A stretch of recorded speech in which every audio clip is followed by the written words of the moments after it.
I was kidnapped as a child and only managed to escape after 20 years. I was only 9 years old when my life was cut short. I was kidnapped and spent 20 years in captivity, living in silence, without childhood, without choices, without freedom. One day, an unexpected opportunity gave me the courage to escape. But what no one realizes is that the real prison didn't end when I left. Today, I struggle, every day, to understand what it means to be free. Eu tinha nove nas e acreditava que o mundo cabia na rua de paralelepípedos, colisionava folhas secas como quem colisiona tesouros invisíveis, a escola carava a giz novo e recreio, minha casa a café e pau quente, minha mãe me trancava o cabelo enquanto cantava uma canção antiga, naquele o sol parecia uma muda de auro no sudamanha. Eu sai com a mochila leve e o coração ainda mais. O caminho da escola era uma aventura de adivinhos bobas, contava janelas azuis e desenhava nuvens com os olhos, tudo era conhecido, seguro, repetível como refrão, 8K caro escuro apareceu sem fazer barulho, a porta abriu e uma voz adulta pergunta-me o nome.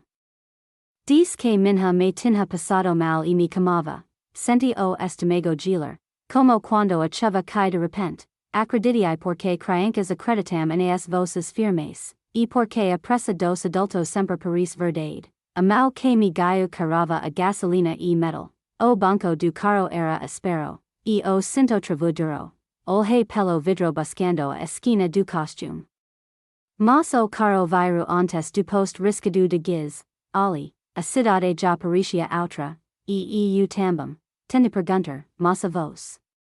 Agora mandava calar, diz que tudo ficaria bem se eu obedeces, que neo adiantava gritar, ninguém me viria, minhas mãos tremeram como se fossem da outra pessoa, e a muda de auro do seu viru lâmina fria. As ruas viraram estradas, e as casas, capinzel, a paisagem se alonga numa linha sem retorno, e eu contava postos para neo cantar o medo. O carro engolia quilometros como bicho faminto, e cada quilometro apagava pedico de mim, quando o carro parou, o ar carava a mofo, havia arame, barro, porteo que rangia bixo. O homem me empurra com silencio de pedra, e eu tentava lembrar de canção de minha mãe, mas a melodia do lugar e o zumbido do paver, o queda do brilho como alho de ferro. A porta, passada, se fechou atrás de nós. O som do trinco foi carimbo no tempo.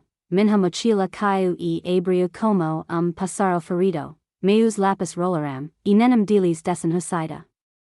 Ele disse redras que furia mais que gritos, olhar para bixo, falar menos, esquecer quem fui. Permita castigos como a calma de quem assina papias. Eu era so novenas tentando caber no silencio. E o mundo ficou pequeno como quarto sem janela. E eu quis correr, mas correr parecia pedir licença. A garganta ardeu com palavras que neo sabiam ser. Prometi a mim mesma cantar os dias como bodos. Prometi lembrar do Cairo de café e pau quente. Prometi sobreviver o sol voltar a ser. Muda, #capítulo 2, o primeiro cantado com o cativeiro. O quarto tinha paredes descascadas como pele antiga. O piso, manchado, guardava historias de ninguém. Havia uma cama estrita que recusava sonhos.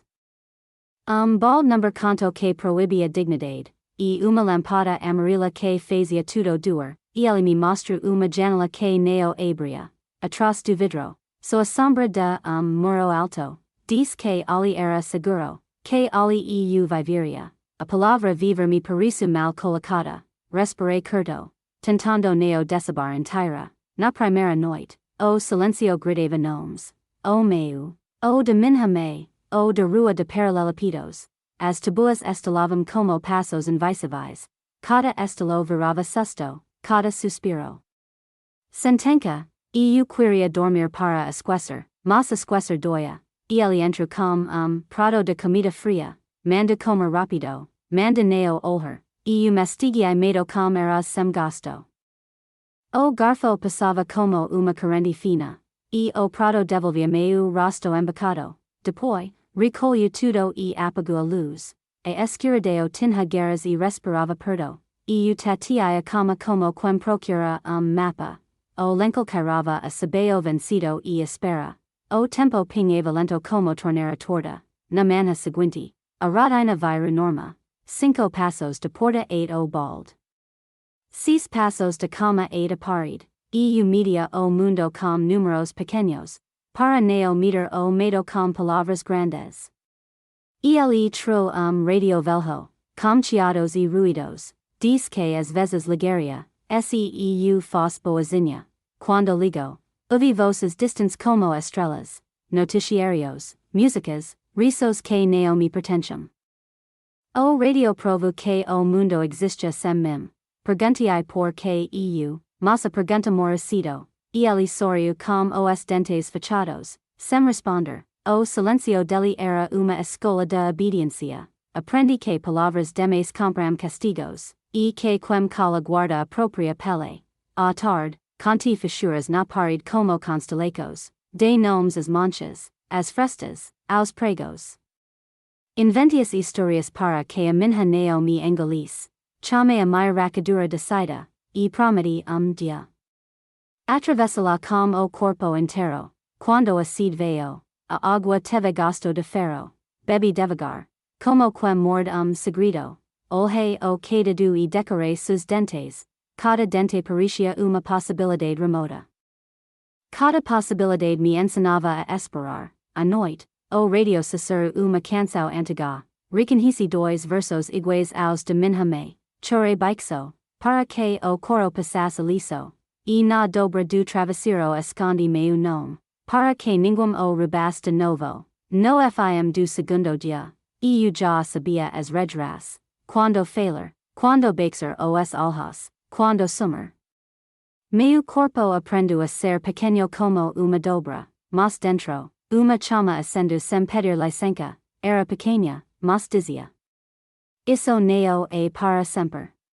In the days that followed, I learned to live in fear. Every sound of the key in the gate was a sentence. I didn't know if food, silence, or punishment was coming. The body reacted before the mind, always shrinking, and the wait was the greatest torment. I tried to escape the first week, without thinking much about it. I pushed the window, scratched the wood, forced the lock. Everything responded with resistance and pain. My fingers bled. My hope too, he noticed and punished with even greater darkness. He locked the radio, turned off the lamp, and took away the plate, left me alone with the heavy breath of hunger. There I understood that my struggle needed to be invisible. It could not be force against force, but time against time. The war would be silent, a war of waiting. I started counting the sound of his footsteps in the hallway, the distance between the key and the doorknob, the sound of breathing when angry. It was a study of survival in small details. With each sound, I could predict whether there was danger or rest. On the second attempt to speak, he raised his hand. The gesture remained suspended, more cruel than the blow. It didn't hit me. But let the fear hit me alone. I learned that silence can be more cutting than shouting, and I remained silent for days on end, swallowing my words. The nights were longer than the calendar itself. I curled up in bed trying to invent warmth. The sheet already had the weight of my loneliness. The walls breathed, and I heard every sigh. My heart felt like the only true sound. To keep from going crazy, I started creating routines. I counted to 100, then back to 1. He made up stories about the cracks in the wall. Each crack was a road that freed me. And on these trips, I kept myself alive. One afternoon, he brought in a torn notebook. For no clear reason, he dropped it on the bed. I picked up the broken pencil and wrote my name. It was like rescuing something lost for centuries. There, I promised myself not to forget. With the notebook, I started recording the time. I made lines, circles, signs that only I understood. It was my secret calendar against forgetting. Every page was resistance, even in silence. And the silence turned into memory. So I discovered that surviving wasn't just waiting. It was about creating a world within myself that could not be stolen. A world made of memories and promises. An invisible world, inaccessible to my jailer. A world where there was still hope. Time passed without me being able to count it properly. The notebook was filled with lines that turned into years. My body was growing, but my childhood wasn't. I was 9, 10, 11, and then I didn't know anymore. It was always the same girl trapped in the same room. Sometimes he would bring broken toys, dolls without arms, games without pieces. It was as if he was mocking the child I was. I pretended to be joking, so as not to arouse anger, but inside, I buried them in silence. The food was scarce and tasteless: hard rice, stale bread, cloudy water. He ate slowly, pretending it was a banquet. I closed my eyes and imagined the smell of coffee at home. The taste of childhood that already seemed like an invention. My clothes stopped fitting over time. He brought others, always wide and rough. I never chose anything. I never wore it because I wanted to. My skin has grown accustomed to the fabric of captivity, and the body was confused with the prison. There was no mirror in the room. I only saw myself reflected in the metal plate. My eyes became sunken, my hair thinned. I grew up not knowing what it was like to grow up. It was like living without a face, without an identity. To not forget my family, I repeated names. He whispered mom, dad, street, school, friends. It was my way of not letting them disappear. I closed my eyes and tried to hear their voices. Thus, it resisted erasure. When I turned what I thought was 13, I cried. I didn't know the exact day or month, but I knew that time was passing without my permission. I cried because my life did not belong to me, and because my childhood ended without ever having lived. Sometimes I dreamed of freedom, dreams of running down the street, feeling the wind on your face, dreams of hugging my mother and hearing her song. I woke up with tears and a cold feeling in my chest, and the dream hurt more than reality. He started treating me more harshly, less words, more orders, more control. He wanted me to forget who I was, and that I would accept the small world he gave me. But inside me, I held resistance. So my childhood was being stolen, not in a day, but in crumbs of time. Each year took away another piece of the girl, and it left me with the body of a young man and the soul of a child who never stopped waiting for the sun. The body has changed, but the world has not. My bones lengthened, my voice deepened. The improvised clothes barely hid the transformation, but the room remained the same, untouched, and inside it, I grew like a tree without sun. He noticed the change and reinforced the rules. Now it was not enough to remain silent. I had to disappear into myself. My gaze was seen as a challenge, my breath as an affront. Every gesture was measured, weighed, monitored.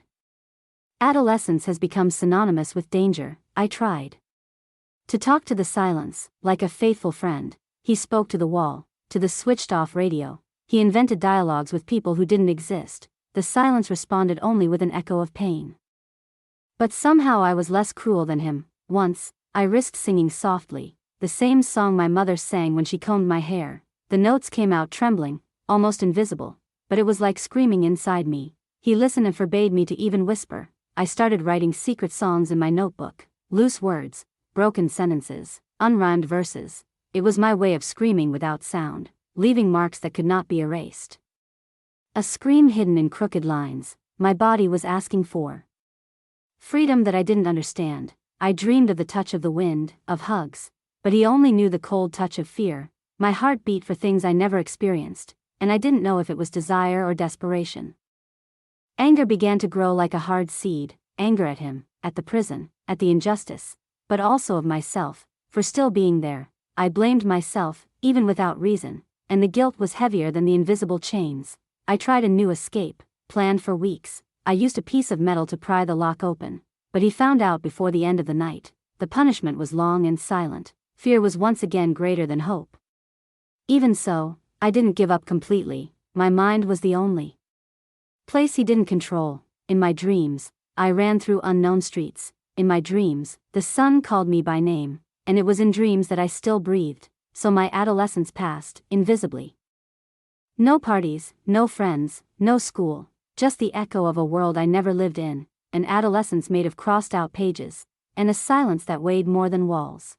Despite the pain, something inside me resisted. It was a small voice, almost a whisper. She said that nothing lasts forever, that life, at some point, would change, and that I would still see the sun up close. I started collecting signs of hope, a little bird that landed on the wall outside, a beam of light escaping through a crack, even the distant wind, which I barely heard. Everything became a promise of freedom. At night, I lay down with my eyes open. I imagined the street of my childhood, my friends. I recreated my family's voices in my memory. It was like existing again, even if in a dream, and that memory kept me alive. The radio, when he left it on, was a portal. News from an ever-changing world, songs I didn't know, but sang inside, laughter from announcers who seemed so far away. It was like tasting life with a drop of water. I discovered that hope is rebellious, even in the deepest darkness. It insists on shining. She didn't need proof to exist. A memory, a smell, a sound was enough, and it rekindled like a hidden fire. Sometimes I caught myself smiling to myself. It was a shy, almost forbidden smile, but it was proof that he hadn't one. My heart still knew how to create joy, even for no apparent reason. I started writing letters without an addressee, letters to my mother, to myself, letters that would never be sent, but they carried my love intact. And that reminded me that I still existed. With each letter, my faith grew a little, not in miracles, but in possibilities. I believed the world was still waiting for me, that my place was still out there, and that I still had a chance to find him. He could control my body, my time, but I couldn't control my dreams, and my dreams were made of escape, of reunion, of hugs saved for years, of a life that I still believed was possible. So, hope became my secret weapon, discreet, silent, indomitable. She taught me that waiting wasn't just pain, it was also resistance, it was also strength, it was also the certainty that I would survive. Outside, time passed without asking permission. I knew this from the fragments that reached me. The radio blared news of presidents and tragedies. The songs changed rhythm, voice, style, and I stood still, like an old forgotten photo. Sometimes I heard fireworks in the distance. It was as if the world celebrated my absence. Parties, dates, holidays, everything echoed distantly. I counted seconds between each explosion, and I made up stories for the fireworks I never saw. When planes passed overhead, the sound shook the walls. I would close my eyes and imagine myself inside. I thought about cities I only knew by name, beaches, mountains, deserts, all just imagination. But it was enough to keep hope alive. Each year, I noticed subtle changes in the world. New words appeared on radio programs. Technologies that I didn't understand were discussed. It seemed like another planet, too far away from me. I no longer knew if I would fit in this new place. He said that nobody out there cared, that the world didn't want me back. These phrases hurt more than the chains. But I tried to remember my mother's smile, and that was enough to make me not believe him.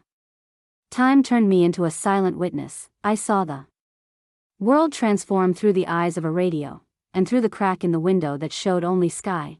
It was like watching life in half. Without ever being able to be a part of it, I invented rituals to keep from going crazy. Knocking on the wall to mark the day, songs invented to lull you into the night, small gestures that reminded me of who I was, and that the world, somehow, was still waiting for me. The sound of children playing in the distance was the cruelest. Loose laughter, quick steps, voices full of life. I shrank to keep from screaming with longing for a childhood that never ended, and of a freedom that was still just a memory. Sometimes I asked myself, am I still me, or will I become another person, made only of silence? The world moved on, and I stood still, a clock without hands, stuck on the same minute, and the fear of never fitting in grew within me. But even so, the world outside held promise. I didn't know him anymore, but he existed, and knowing that was enough to keep going. With every voice on the radio, with every plane in the sky, I remembered there was something beyond the walls. It was on an ordinary afternoon that routine failed. He rushed in, dropping the key on the floor. He left without realizing it, and the metallic sound echoed. My eyes followed the key like someone following a miracle. My heart raced, torn between fear and desire. I waited minutes that seemed like hours. Every step he took away was music, but the silence afterwards was even more frightening. The key gleamed in the corner like forbidden temptation, and my hands trembled just thinking about touching her. I picked it up carefully, like someone holding fire. It was heavy, cold, full of teeth I didn't recognize. I tested it on the lock with hesitant fingers. The metal responded with resistance, then with a crack, a sound so loud it sounded like a scream. Frozen, I waited to hear his footsteps return. Silence reigned, but my heart did not stop. I took a deep breath and pushed again. The padlock gave way, slowly, painfully, and the door opened like never before. Light invaded the room for the first time, a light that felt like a knife and a hug at the same time. My eyes stung, unaccustomed to the brightness. The air smelled of wet grass and free wind, and I almost cried because of how strange it felt. I took the first step out, hesitantly. The dirt floor felt too soft. The trees were giant, bigger than I remember. The sky was vast, ceilingless, limitless, and it all seemed like an impossible dream. But fear also walked with me. At any moment, he could come back, my escape could end before it began. So I ran, without looking back. Each step was a piece of life recovered. My legs hurt, but I didn't stop. The breath burned, but it was sweet. I ran like someone who was born for the second time, with the rush of 20 years saved, and the courage of someone who had nothing left to lose. I didn't know where to go, I just went. He followed the dirt road, stumbling, falling, but each fall was just a new beginning, because, for the first time, I was choosing, and choosing was the greatest proof of freedom. Thus began my escape, fragile and grand. The world outside welcomed me with open arms, and also with dangers I didn't know about. But it didn't matter, I was out, and that was victory enough. I ran without a destination, just following my instinct. The dirt road stretched out like an endless line. The cold afternoon air burned my throat. Each step was heavy, but also sacred. It was the sound of life coming back to me. Behind me, I feared hearing the car engine. I imagined his hand pulling my arm back. At any moment, she could be caught again.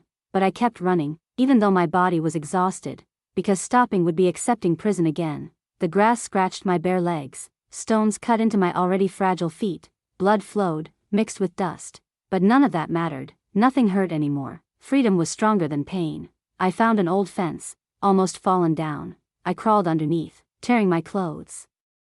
The smell of damp earth filled my lungs. Every scratch was a medal of survival, and each advance was a victory against the past. The road led to a distant village. The houses had smoke coming from their chimneys. People walked distractedly, oblivious to me. I was a ghost trying to exist again, and I didn't know how to ask for help. I knocked on the door of some random house. A lady opened her eyes, filled with astonishment. My voice cracked as I tried to explain. I could only repeat, "Help, please." And I collapsed into the arms of a stranger. She called neighbors, then the police. My ears were ringing with too many voices, questions, looks, hands trying to hold me. I trembled, not knowing who to trust. Fear still held me captive. I was taken in a car I didn't know. But this one had no chains, no padlock. The lights flashed, and the siren cut through the air. The radio now said my name in headlines. And the whole town seemed to know who I was. At the hospital, faces surrounded me with care, doctors, police officers, social workers, everyone trying to bring me back to life. But I didn't know how to get her back. It was like learning to breathe again. That night, lying in a clean bed, I looked out the window and saw stars for the first time. They shone like witnesses to the impossible, and I cried, not from pain, but from shock. Because, after all, I was free. Freedom did not come as I dreamed. It wasn't just light, laughter and hugs. It was also fear, confusion and strangeness. Everything was new, and I felt lost. The world seemed too foreign to me. The streets had different cars, strange noises. People spoke words I didn't understand. There were machines in every corner, lights flashing. Cell phones were shining in everyone's hands, and I didn't even know how to hold them.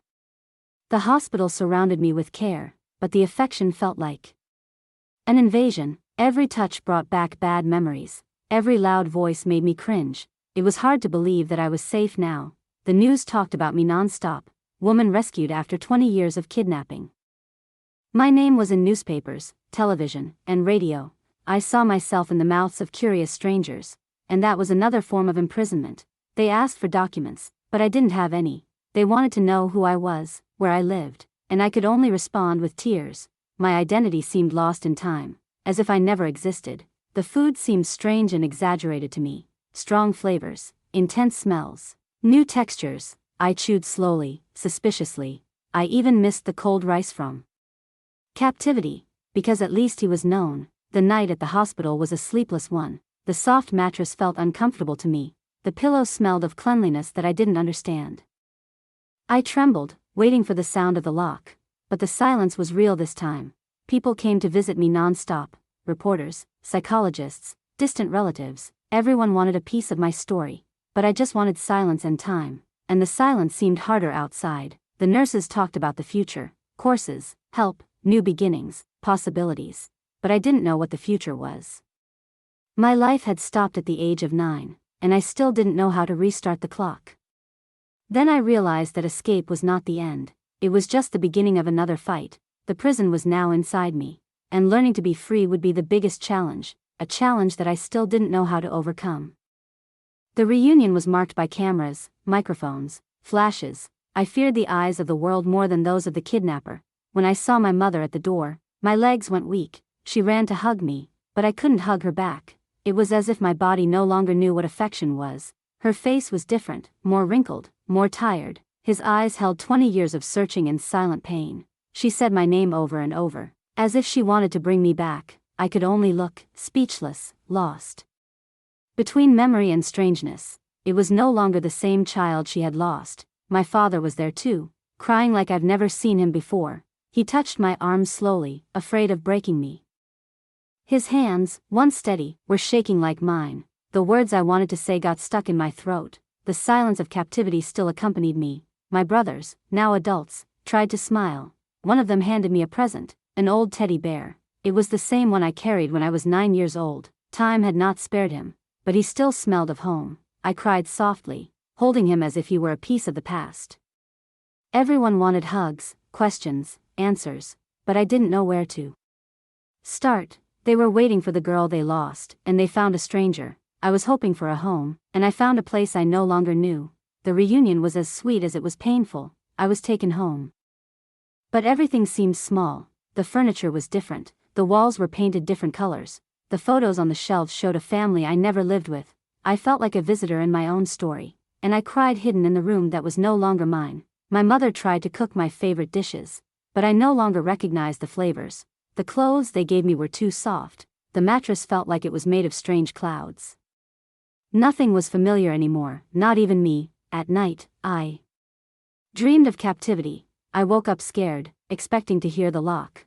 But there was only the silence of home. Even so, my heart was racing. I was still trapped, just in a different place. My mother cried while I slept. I could hear her praying softly in the hallway. She was grateful that I was alive, even so far away. I wanted to say that I was happy too, but the words still wouldn't come. The reunion was not an immediate happy ending. It was a shock of realities, a slow learning process. I needed to meet the people I loved again, and they needed to meet the woman who survived. The journey to freedom was just beginning. In the following days, I realized that my prison still existed. Now they were not iron locks, but memories. Fear lurked in the corners of thought. Every loud noise made me tremble. Every door closing made me hold my breath. I couldn't go out on the street alone. The movement of the cars scared me. People talking loudly sounded like threats. The bright shop windows were incomprehensible worlds. I was a foreigner in my own country. The media wouldn't leave me alone. Reporters called, knocked on the door, walked down the street. They wanted details, tears, stories. But I wasn't the headline. I was wounded, and each question was a new cut. Psychologists spoke of trauma and adaptation. They used words I didn't understand.